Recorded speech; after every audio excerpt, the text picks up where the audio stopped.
Here's another manipulation that you can do.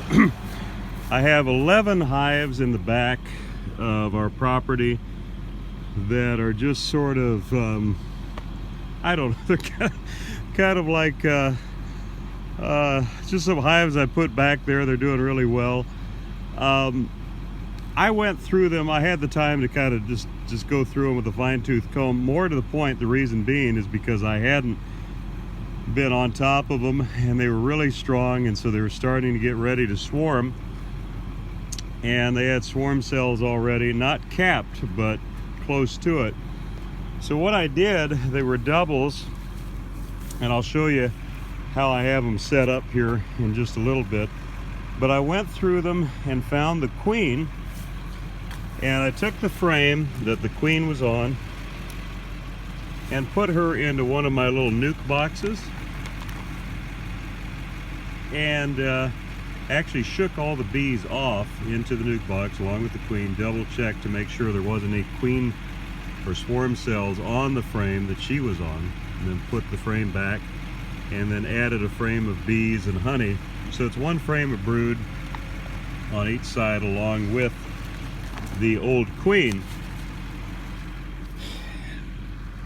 The reason I did that was to just totally alleviate that swarming pressure.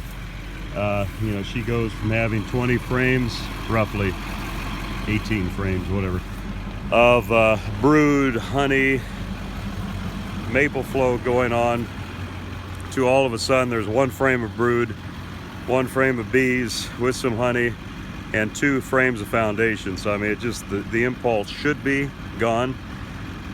And then I'll show you how, then I took the brood that was left over, and depending on how much there was a lot of it, I distributed it evenly throughout 3 supers, and then close those hives. And I'm coming back this evening, this was this afternoon, coming back this evening, the bees have more or less stopped flying, so the bees are going to be evenly distributed through those 3 boxes, and I'm going to take those as splits, put new queens in, bada boom, bada bing. They're in a new yard, or I'm going to be taking them to a new yard, and that's I'll show you how I have them set up here. Okay, so here's the 11 hives that I have in the back that are kind of like my hobby hives, but as if I need anything more of a hobby. But so the queens are taken out of, there was a couple that they were strong, but they weren't swarming or getting ready to swarm, and so I did locate the queen, just put her in the bottom, so where there's an excluder, it's just the top that's a split. But for all of these other ones, these are ones that I found the queen, took her out, put her in that little nuke. I don't know what I'll do with those nukes. Most likely, I'll let them build up to a good 4-frame nuke, and then maybe move it to a deep and pinch the old queen, let them raise a new one. Or there's a multitude of ways you can do this. In beekeeping, don't let anyone ever tell you. There's a handful of things in beekeeping that are non-negotiables, but the vast majority of things can be done a multitude of ways. So, but anyway, so each one of these is a split, because there's no queen, obviously. If you set the hives up like this and you take the old queen out, you need to add a mated queen, cage queen, the same day. Otherwise, they will continue to develop queen cells, and then you're going to have them reject the queen. So I don't even want to leave these overnight. I did them early this afternoon. They're getting a cage queen this evening. A way around that is if you get artificial queen pheromone and put that in each one of the deeps or splits, that'll stabilize the bees so that they're not as prone to start a queen cell. But as soon as they start their own queen cell, they're going to reject and kill a mated queen that you're trying to introduce. That's a really important thing to know, especially for those of you who have found out that your hive has swarmed and you're wanting to go out immediately and buy a queen for them. Chances are really, really good 9 times out of 10 that they have a queen cell that may have hatched already, or even if they have a queen cell started, if you put a cage queen in there, probability is pretty high that they're just going to kill her. So don't waste your money. Queens are not cheap. So anyways, so yeah, that's what we're going to do. These are going to get thrown onto pallets. These will be single splits thrown onto pallets. I've got the lids there, and I'm actually, the pallets I'm going to be throwing these on, I'm just going to put them on the truck for right now, or my other yard where we have some pallet holes or hives missing from pallets that we've culled or whatever else. And so that's the procedure for this method of splitting, but there's a multitude of ways to do this. By the way, too, these singles over here, I guess there's 2 single or kind of 2 hives by themselves and 3 colonies. That's our breeding stock that we pulled. We'll be doing some cells, queen cells off of that, and we'll do some videos of that later on.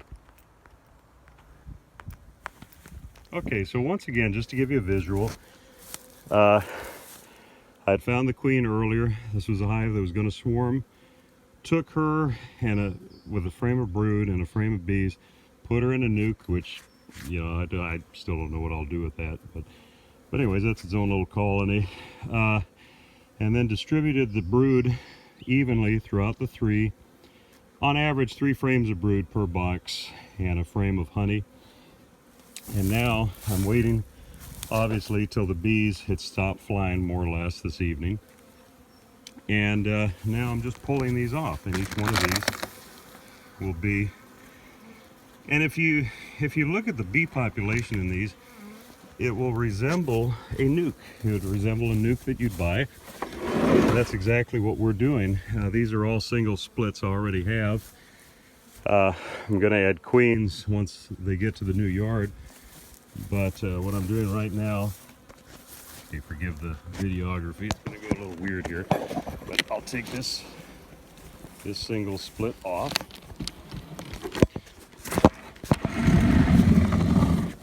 Put it on the truck, go back with another lid, take this split off. You can see it's about 4 or 5 frames of bees, typical nuke size. Put a lid on it, peel this box off, there we go. And then what we're left with, okay, so there's the two splits off of that. Grab myself a queen and a lid, go over here. This is our bottom, and I'm going to give the bottom deep a queen, because remember we took the original queen out. Put her in the bottom box here. There we go.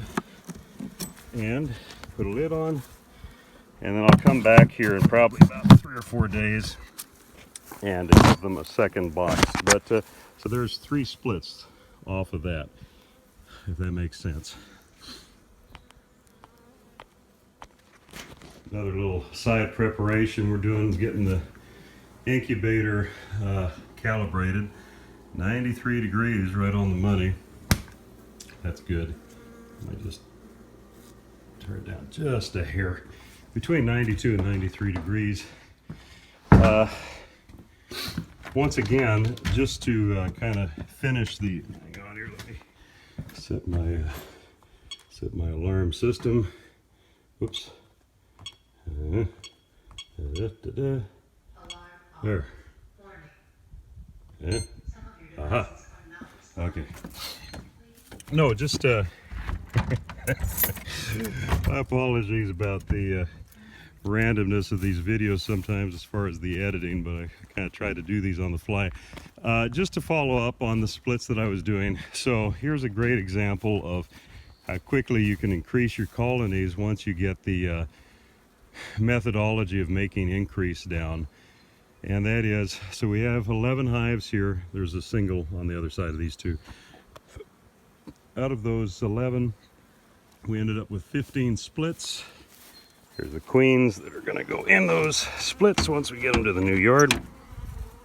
And so we're up to, what was that, 26 colonies. And you can just keep doing that. I mean, in another 3 weeks, I'm going to put doubles on these in the next 2-3 days. I'm also going to give them that super DFM from Microbial, Super Microbials. Helps with their immune system, and just a lot of good stuff, especially when you're putting them under stress like this. You know, obviously you're giving them a new queen, a lot of change. But in another 3 weeks, they'll be ready to split again. And I mean, you can just continue to make increase. Once you get your head around the methodologies for making increase, it's very, very easy to do. And you can save yourself an awful lot of money. Don't mind my messy bee truck / office here. I'm just gonna put these, actually, you know what I'm gonna do? I am going to empty my Pepsi cup here and put the things in here. But anyways, yeah, once you get your head wrapped around the methodologies of making increase, it's very, very easy. You save yourself a bunch of money. I always tell people that also another good place is your top pocket. Just don't forget them in there. I've done that a time or two. Keep them warm. But I tell people, I say, you know, nukes is one of our main businesses that we sell. But at the same time, it really bothers me when I'm seeing people year after year spending money on nukes just simply because they either haven't learned or don't know where to start on making their own increase. And so, you know, it's a really, really important thing to educate yourself on. I mean, obviously, if you are not so inclined, I'll gladly continue to sell you nukes every year for as long as you want. But at the same time, too, hey, you can save yourself some money, learn a skill. It's a win-win. But so there's those 11 colonies started off with. Now we're up to 26, just off of that bunch. Overall, I don't know, today I've done around 75, 100 splits, so, and it's been quick and efficient. So anyways, I am on the road, and I will catch you later. As you can see, I'm prepared for all things, even though nowadays having a roll of toilet paper on your dashboard could get your vehicle broken into, so gotta be careful. Anyways, catch you later.